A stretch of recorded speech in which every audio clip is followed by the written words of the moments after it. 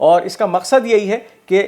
Ukraine کو جو ہے وہ گھٹنے ٹیکنے پہ مجبور کر دیا جائے. اور اس وقت بہت بڑا علاقہ ہے جو کہ اس 3 سال کی جنگ کے اندر روس جو ہے اس پہ تسلط قائم کر چکا ہے, لیکن اس کے بعد بھی اب جو یہ پچھلے دنوں حملہ ہوا تھا اس کے جواب کے اندر یوکرین کو ایک خاصا بھاری انرجی سیکٹر کے اندر نقصان پہنچانے میں روس کامیاب ہو چکا ہے. اس کے ساتھ ساتھ رشین ڈیفنس کی طرف سے اعداد و شمار شائع کیے گئے ہیں کہ یعنی پچھلے 1 ہفتے کے اندر رشین فوجیں کس طرح سے یوکرینی علاقوں میں داخل ہوئی ہیں اور اس وقت کتنے علاقوں پہ تسلط حاصل کر چکی ہیں. اس حوالے سے جو اعداد و شمار سامنے آ رہے ہیں, Russian defence control of 7 towns in Ukraine with in a month and control over an area of 300 square kilometres. اس جنگ میں تقریباً 1 ہفتے کا جو سکوت نظر آیا تھا, یعنی پھر جب شام کے معاملات کے اندر تیزی آئی تھی اور یوکرین کا معاملہ ایک دم سے 1 ہفتے کے لیے ٹھنڈا پڑ گیا تھا, اس کا سکوت یوکرین کی طرف سے رشیا پہ کیے جانے والے حملوں نے توڑا تھا. اور اس کے بعد اب رشین وزارت دفاع کی طرف سے یہ اعداد و شمار شائع ہوئے ہیں کہ پچھلے 1 مہینے کے اندر جو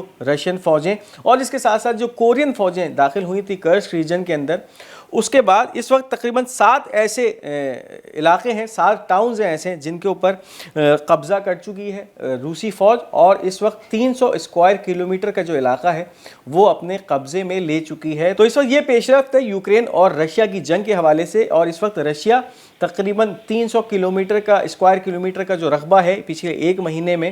وہ اس کے اوپر تسلط حاصل کر چکا ہے یوکرین کے اندر. اب اگر اس کے ساتھ ساتھ بات کریں تو اس وقت ایک بہت ہی اہم خبر ہے جو کہ ایران کے پس منظر سے سامنے آ رہی ہے, اور ایران کی طرف سے ایک ایسا جو ہے وہ ایئر کرافٹ کیریئر بنایا گیا ہے. اس کے کچھ سیٹلائٹ امیجز ہیں جو کہ لیک کیے گئے ہیں ویسٹرن میڈیا کی طرف سے, اور اس میں واضح طور پہ دیکھا جا سکتا ہے کہ ایک ایسا ایئر کرافٹ کیریئر ایران بنانے میں کامیاب ہو چکا ہے جو کہ اس کے ڈرون آرسنل کے لیے ایک اہمیت کا حامل سمجھا جاتا ہے. یعنی پھر بہت سارے سرویلنس ڈرونز اور اٹیک ڈرونز اس ایئر کرافٹ کیریئر یا طیارہ بردار جہاز سے اڑائے اور لینڈ کیے جا سکتے ہیں. اس کے ساتھ ساتھ بیلسٹک اور کروز میزائل بھی اس ایئر کرافٹ کیریئر سے داغے جا سکتے ہیں, اور ہیلی کاپٹرز بھی اس ایئر کرافٹ کیریئر کے اوپر سے پروازیں کر سکتے ہیں, یعنی پھر یہاں سے اڑ سکتے ہیں اور یہاں لینڈ ہو سکتے ہیں. Satellite images reveal ایرانز latest naval vessel touted as its first aircraft carrier, which is a repurposed oil tanker. The ship is capable of carrying multiple large surveillance and combat drones, ship-launched ballistic missiles, surface-to-air missile and helicopters. اب واضح طور پہ یہ جو اس وقت آپ کی screen کے سامنے تصویر چل رہی ہے, اس میں دیکھا جا سکتا ہے کہ ایک ایئر کرافٹ کیریئر ہے جو کہ ایران نے سب سے پہلا اپنا ایک ایئر کرافٹ کیریئر بنایا ہے, اور یہ ایسے ڈرونز کے لیے بنایا گیا ہے جو کہ اس خطے کے اندر سرویلنس یا جاسوسی کا کام کریں گے. اس کے ساتھ ساتھ کامبیٹ ڈرونز جو ہیں وہ بھی اس جہاز سے اڑائے جا سکتے ہیں, یعنی پھر ایسے ڈرونز جن کے ذریعے کامبیٹ مشنز یا آپریشنز کیے جا سکتے ہیں,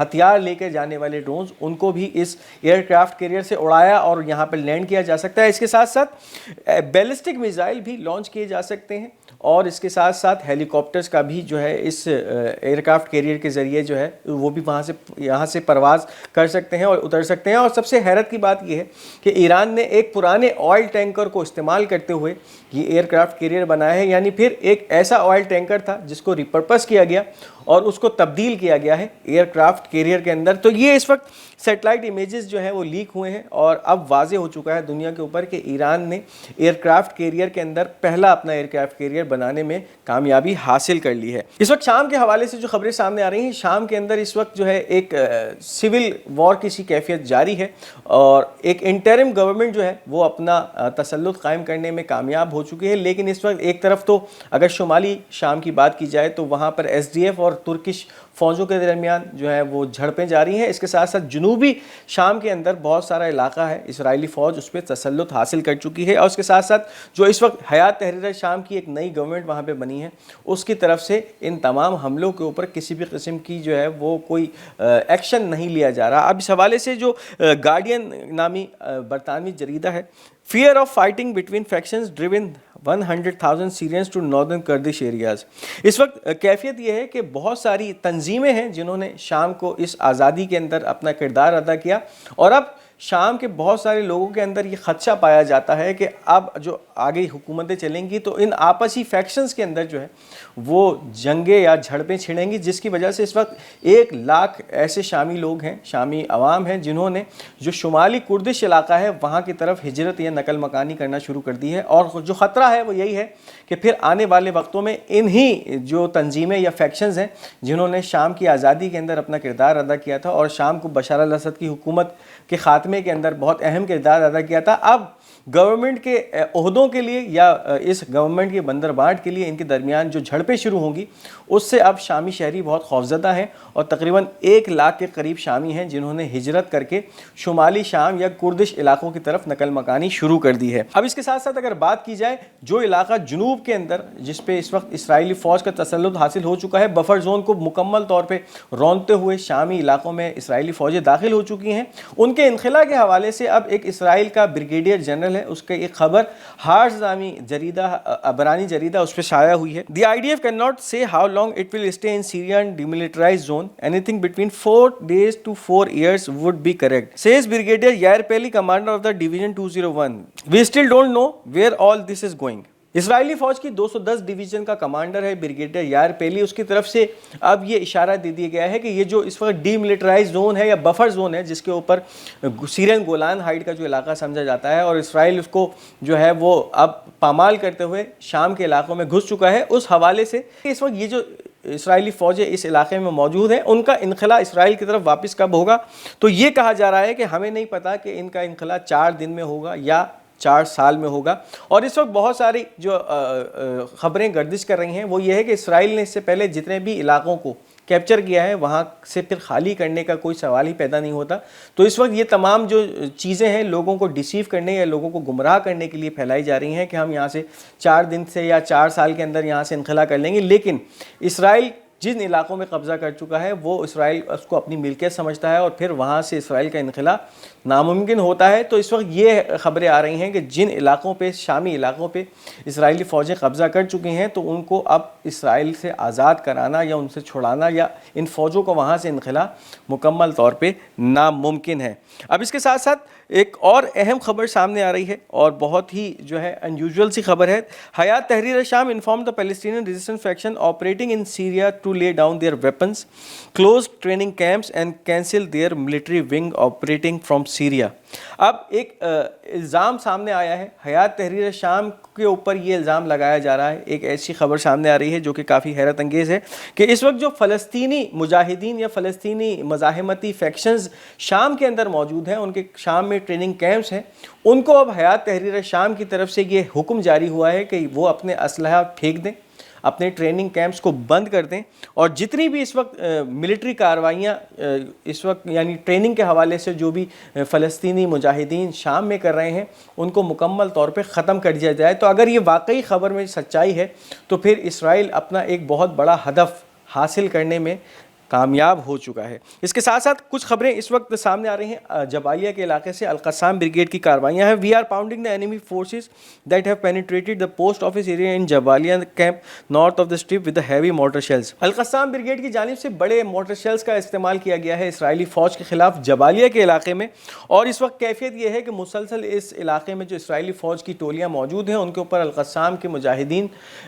برسا رہے ہیں، مورٹر شیلز برسا رہے ہیں اور ان کو جو ہے وہ کافی نقصان پہنچا رہا ہے۔ اس کے ساتھ ساتھ ایک اور تازہ ترین کارروائی ہوئی ہے جس کے اندر اسنائپر کے ذریعے القسام کے مجاہدین نے اسرائیلی فوج کے ایک فوجی کو جو ہے وہ ختم کیا ہے۔ یہ بھی کارروائی جبالیہ کے ہی علاقے میں سامنے آئی ہے۔ یہ تھی اس وقت کی اہم اپڈیٹس، امید کرتے ہیں یہ خبریں آپ کو پسند آئی ہوں گی۔ اپنی قیمتی آراء کا اظہار کمنٹس میں ضرور کیجیے گا، اس ویڈیو کو لائک اور شیئر کرنا مت بھولیے گا اور ہمارا یہ چینل پاک گولڈ میڈیا اس کو ضرور سبسکرائب کرتے جائے گا۔ انشاءاللہ بہت جلد آپ سے ایک دوسری ویڈیو میں ملاقات کریں گے، تب تک کے لیے مجھے اجازت دیجیے، خدا حافظ۔